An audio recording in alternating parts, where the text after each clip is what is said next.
Odessa, le plus grand port de la mer Noire, au lieu de la première révolution russe. Ici, en 1905,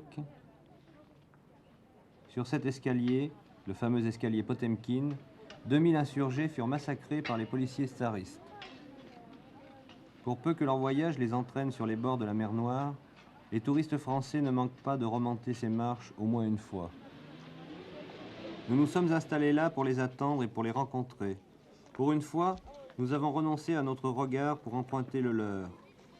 Vous ne connaîtrez d'Odessa, de l'Union soviétique, que leurs impressions de 8 jours, 15 jours ou un mois de vacances. Leurs premières rencontres, ce sont souvent leurs voitures qui les suscitent.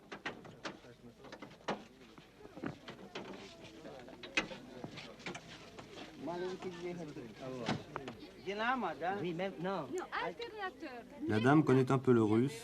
On lui pose des questions techniques très compliquées. Elle répond comme elle peut.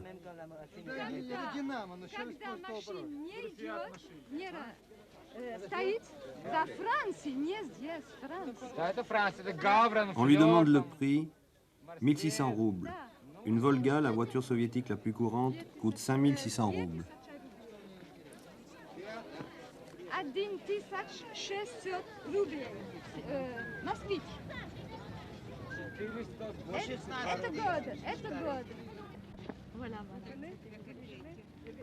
S'ils ont choisi, comme cette Parisienne, de voyager sans souci, une guide de l'Intourist, l'agence de voyage soviétique, est venue les accueillir à l'aéroport.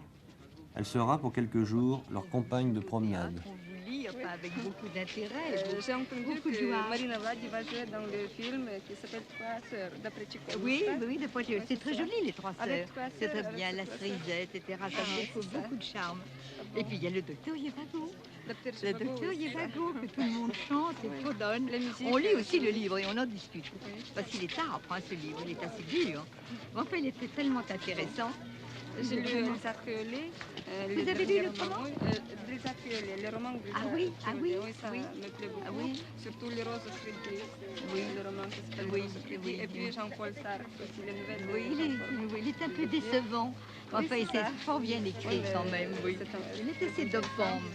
C'est assez dur quand même à lire. Quelquefois, on est ému. Allez, venez, on va se peser. Oui, on va se peser, ça va être très drôle. Parce que c'est vraiment une habitude du pays, ça.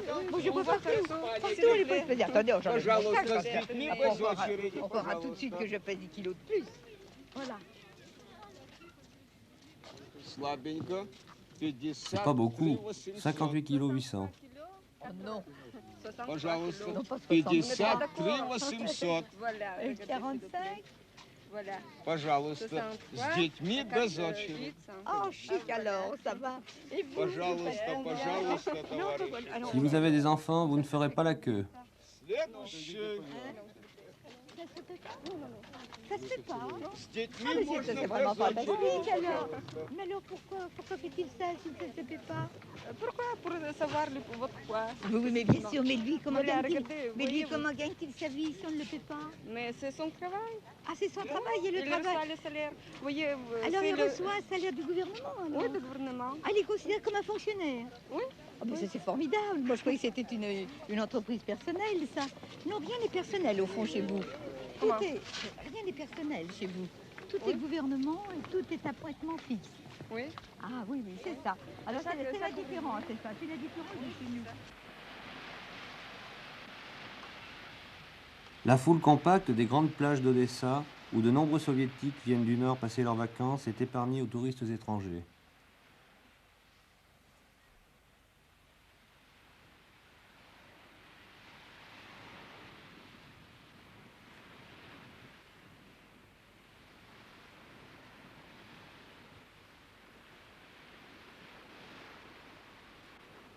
Ils ont leur plage privée, un peu à l'écart, la plage de l'Intourist.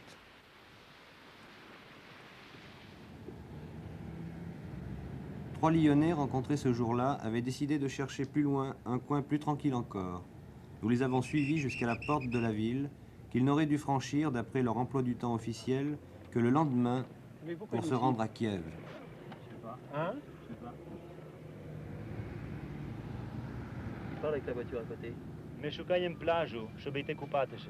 Добрий день. Добре, ми шукаємо пляжу, щоб йти купатися. Ага. Маршрут є у вас? Нема. Как нет маршрута? Ми є в Одесі в готелі.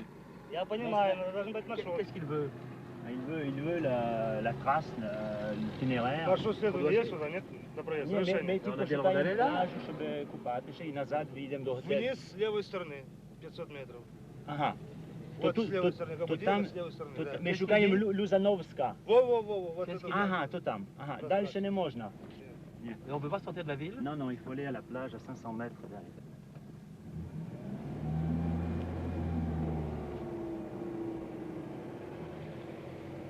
Tu vois la porte? On la voit très bien, la porte. Oui. On est sorti des portes de la ville. Дякую. À leur retour en ville, nous leur avons demandé de nous parler de leur voyage. Nous attendons les questions. Messieurs, vous avez l'air enchantés de votre voyage en URSS. Enchanté, c'est beaucoup dire. Hein. On est plutôt déçus parce que, comme je le disais tout à l'heure, c'est plutôt un voyage d'études qu'un voyage touristique, un voyage de vacances. Il y a quelques paysages intéressants. Malheureusement, c'est gâché par beaucoup de brimades, manque de confort et malgré tout une certaine méfiance qui est vis-à-vis de nous. Qu'on soit français ou simplement n'importe qui. Parlez de brimade. Comment? Parlez de brimade. Vous pouvez nous donner des exemples? Eh bien, brimade, par exemple, les rapports avec la police ne sont pas toujours très courtois. Le touriste, lui, peut se considérer comme un genre d'interdit de séjour dans la campagne. Hein. Il doit rester dans la ville, se cantonner à la ville, et il ne peut absolument pas en sortir. Et si on vous demandait de définir la situation d'un Français Ah, le touriste français, justement, est une espèce de vache où on lui traite tous ses francs, tous ses dollars. Éventuellement les dollars. Tous les prétextes sont bons. On ne peut acheter certaines choses qu'en dollars. On avait prétendu qu'on pouvait acheter du caviar avec nos bons repas qu'on n'utiliserait pas. Or, on n'a que 100 grammes par personne. Et le reste, il faut absolument l'acheter uniquement en devises étrangères. Et les gens, même le maître d'hôtel, le garçon qui sert, a une espèce de consigne. Il doit tirer du dollar, ou du franc du touriste. Vous êtes d'origine ukrainienne, je crois. Oui. Vous avez essayé de retrouver vos origines, justement? Oui, j'ai essayé d'aller au village de mon père et ça a été naturellement interdit. Je crois quand même qu'on peut tenter l'expérience. On peut aller sur la route et on peut passer. J'ai un Français qui a fait ça, qui est retourné, qui a vécu même 3 jours dans le village de ses parents, chez de la famille. Moi, personnellement, on l'a refusé. Par contre, ce qui se fait beaucoup et ce qui doit induire justement le touriste français en erreur, c'est que les personnes qui veulent voir la famille doivent la recevoir à l'hôtel, en payant donc leur séjour de la famille à l'hôtel, en payant les repas, en payant le voyage et le déplacement. Lorsqu'ils habitent la campagne. Voilà. Lorsqu'ils habitent la campagne. C'est ce que j'allais dire. Monsieur, je vous ai proposé de commercer. Oui, alors les gens, vous veulent acheter votre chemise, les gens se précipitent sur nos lunettes. Sur les lunettes. C'est le signe Alors- distinctif de l'étranger. Les lunettes de soleil, on aurait pu en vendre tant qu'on voulait, quoi. Le terrain de camping d'Odessa est en cours d'installation. Tous les touristes étrangers sont donc logés dans l'un des 2 hôtels in-touristes de la ville. Ils ont obligatoirement acheté en France, avant leur départ, des coupons donnant droit à la chambre et au repas. Quand ils sont sortis de l'hôtel le premier jour pour faire un tour sous les arbres de la rue Pouchkine, ils ont été sollicités immédiatement par le petit monde des trafiquants, installés à demeure autour de chaque hôtel in-touriste de l'URSS. Donc c'est du vrai ou du faux? La vente des icônes et le trafic des devises sont passibles en URSS de 10 ans de prison. Le jeune homme nous proposait aussi de changer nos devises au double du cours normal. Quoi par exemple? Quoi par exemple? Lui s'il change de l'argent, s'il met combien de cours? Да, понятно. Меня интересует. Франки, доллары, все что угодно. Quel cours? 2 рубля. 2 roubles pour 1 dollar. Donc au lieu de? За франк 100 франков 40 рублей. 100 francs, 40 roubles. Au lieu de? Officiellement? Официальный банк? Официальный банк 100 франков 20 рублей. Il y a 2 prices. 100 francs, le double. Pour 100 francs, 20 roubles. Oui, change au double. On dort, des conférences qui nous donnent et on dort. Ça vaut pas le camp de jeunes comme l'autre jour là-bas. Ils ont beaucoup moins de photos de Lénine.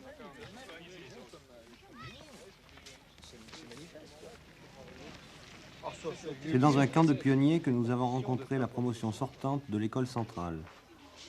Une de ces remarquables colonies de vacances où 80% environ des enfants soviétiques passent un mois chaque année.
Si vous revenez en URSS, reviendrez-vous en voyage organisé? Je crois qu'il est difficile de revenir autrement. On reviendra. Vous pensez qu'il est difficile de revenir autrement? Oui. Si, il y a des gens qui Oui, viennent... enfin, il y a des gens qui viennent individuellement, mais enfin, ils ont à peu près les mêmes contraintes que ceux qui viennent en voyage organisé. C'est-à-dire qu'ils doivent donner leur itinéraire à l'avance à l'Intourist, enfin, parfois subir un guide de l'Intourist. Par conséquent, individuellement ou en groupe, c'est à peu près la même chose. Et vous êtes ingénieur, par exemple, avez-vous visité des usines? Oui, on a visité des usines. Avez-vous demandé à le faire au départ? Pardon? Avez-vous demandé à le faire? Oui, nous avons. On était forcés de le faire, puisque c'était un voyage d'études, de fin d'études. On était donc forcés de visiter un certain nombre d'usines. Alors de la même façon, on avait proposé un certain nombre d'usines à visiter, aussi bien à Leningrad qu'à Kiev, qu'à Odessa, qu'à Moscou. L'Intourist, on a accepté certaines, on a refusé d'autres. En fin de compte, je crois qu'il y a eu une confusion qui s'est établie sur le nom de l'école dont on sortait, l'école centrale. On nous a fait visiter que des centrales. On a visité une centrale à Leningrad, on nous a fait visiter une centrale à Kiev, et on a visité une troisième à Moscou. Enfin ça, c'est pas grave, remarquez. Il y a des choses intéressantes dans les centrales. Vous avez visité une centrale nucléaire, par exemple? Non, ça, on n'a pas obtenu l'accord de visiter. J'avais demandé à visiter la centrale de Dubna, au nord de Moscou. On n'a pas obtenu l'autorisation de la visiter. Oui. Est-ce que vous avez pu déborder un petit peu du cadre du voyage organisé pour rencontrer les soviétiques et discuter avec eux? D'abord le problème de la langue. Je crois. Pratiquement aucun de nous parlait russe. Et ensuite, nous avons essayé de parler français. Pratiquement, nous n'avons rencontré personne. Et anglais, quelques-uns. Et on avait presque l'impression qu'ils ne cherchaient pas trop à parler. Enfin, en particulier, nous avons visité un camp de jeunesse communiste qui étaient des étudiants de l'université de Kiev. Finalement, nous n'avons pratiquement pas rencontré d'étudiants désirant parler aussi bien en français qu'en anglais. Oui, alors quelle sorte de soviétiques avez-vous rencontré surtout? Nous avons rencontré tout d'abord des guides de l'Intourist. Ensuite, nous avons rencontré quelques vieilles personnes qui, dans leur jeunesse, avaient fait des séjours en France ou avaient parlé un français. Des marchands de glace, de cartes. Oui, c'est ça, à peu près. Et puis ensuite, enfin, je crois que c'est une chose qui existe en URSS et qui est connue, plus ou moins, on se fait aborder dans les rues par des personnes qui cherchent à vous acheter votre pantalon ou votre chemise, à condition qu'elles soient en nylon. Et ces personnes-là, enfin, nous n'avons eu aucun contact. Il ne faut absolument pas négliger l'effort considérable que fait ce pays. Et l'esprit de l'interview a été à s'orienter par certaines personnes qui n'ont vu que des aspects négatifs du pays. Et il y a des aspects qui sont certainement très positifs. Par exemple? Par exemple, c'est la première fois que, enfin, personnellement, je viens en URSS. D'après certains journaux occidentaux, je me suis aperçu qu'il y a certaines orientations dans la presse occidentale. Il y a incontestablement un progrès considérable et il ne faut absolument pas le contester. Il y a des exemples précis, plus concrets peut-être? Je ne sais pas. On m'a par exemple dit que le trafic automobile n'était pas énorme. Or, je m'aperçois, naturellement, il ne correspond absolument pas au niveau de la circulation qui existe en Occident, c'est certain. Mais tout de même, il y a des voitures. Il y a des voitures qui circulent, il y a des embouteillages. On a vu des embouteillages à Kiev. Alors finalement, peut-on porter un jugement sur l'URSS après un voyage comme celui-ci, 3 semaines? C'est absolument impossible. Je crois que c'est pas la peine d'assister en 3 semaines pour essayer vraiment d'être précis. En 3 semaines, il n'est pas facile de comprendre un pays, c'est vrai. En Union soviétique, plus qu'ailleurs peut-être, quand on est touriste, beaucoup de questions restent sans réponse. Peut-être notre guide de ligne touriste nous aidera-t-elle.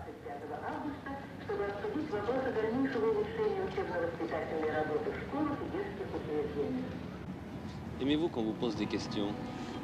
Comment? Aimez-vous qu'on vous pose des questions? Ah, certainement. Voilà ce que les interprètes soviétiques aiment beaucoup. Quand on nous pose des questions, alors c'est très bien, on voit qu'on s'intéresse à notre pays. Moi, j'aime bien ça. Et si on vous demande par exemple, pourquoi ne peut-on pas sortir d'Odessa tout seul en voiture, quand on est un touriste étranger? Qui vous a dit ça? Les touristes qui viennent ici, ils voyagent, ils arrivent ici à Odessa, et d'Odessa, ils partent en Kiev, en voiture, pourquoi pas? Parce que nous, par exemple, nous avons une voiture et nous avons essayé d'aller faire un petit tour hors d'Odessa. Ah, c'est une autre chose. Quand les touristes viennent ici, chez nous, ils ont un itinéraire fixe. Si vous êtes arrivé à Odessa, alors dans les papiers, dans les bouches, c'est écrit que vous êtes arrivé à Odessa, vous avez le visa à Odessa et vous restez à Odessa. Si vous voulez aller ailleurs, vous devez avoir les documents pour aller ailleurs. Tout simplement, vous devez vous adresser au bureau de service. Et si cette ville entre dans l'itinéraire de l'touriste, alors s'il vous plaît, c'est librement. Oui, mais c'est justement ce que je voudrais savoir. Pourquoi je suis obligé d'avoir prévu dans mon itinéraire que j'irai à tel endroit? Si j'ai envie d'aller faire un tour dans un petit village des environs d'Odessa. Parce que chez nous existe l'itinéraire spécial pour les touristes étrangers. Tout ça est prévu pour... c'est notre loi, notre pays, c'est les règles intérieures de notre pays. C'est comme ça que nous avons fait l'itinéraire dans notre pays, parce que nous ne voulons pas que certaines villes, certains objets, de point de vue industriel ou politique, seront visités par les étrangers. Parce qu'il y avait des cas quand les touristes étrangers, c'était par exemple avec des touristes hollandais ou avec des touristes de l'Allemagne occidentale, quand il y avait les cas, quand il arrivait avec les idées prévues, préparées, qui n'étaient pas point du tout les idées des touristes. Oui, mais je comprends qu'on m'empêche d'aller voir un lieu stratégique, mais qu'on m'empêche d'aller voir un village si j'en ai envie. Mais s'il vous plaît, on visite le kolkhoz. Moi, je dis que pour les étrangers, pour tous les touristes, on ne sait pas ce que les étrangers, les touristes apportent, ce qu'ils ont dans leur âme. Qu'est-ce qu'on appelle les touristes sauvages? Ah, chez nous? Oui. Où avez-vous entendu ce mot? Je l'ai entendu dans une conversation entre deux guides.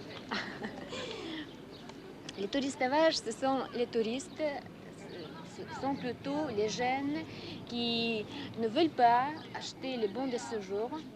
Moi, par exemple, quand j'étais étudiante, je préférais aussi d'aller en Crimée, au Caucase, aussi tout près d'Odessa, pour camper.